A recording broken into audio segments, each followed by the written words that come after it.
Hey everyone, ever wonder why your pet goes crazy over weird noises? Well, I did too. It turns out animals are just naturally curious. Their super senses are always on alert for strange sounds. These sounds could mean food, danger, or even a new friend.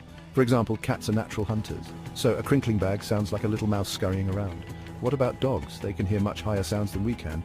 So that squeaky toy sounds like a tiny squeaking animal to them. And birds? They love interesting sounds because it helps them talk to each other and find their perfect match.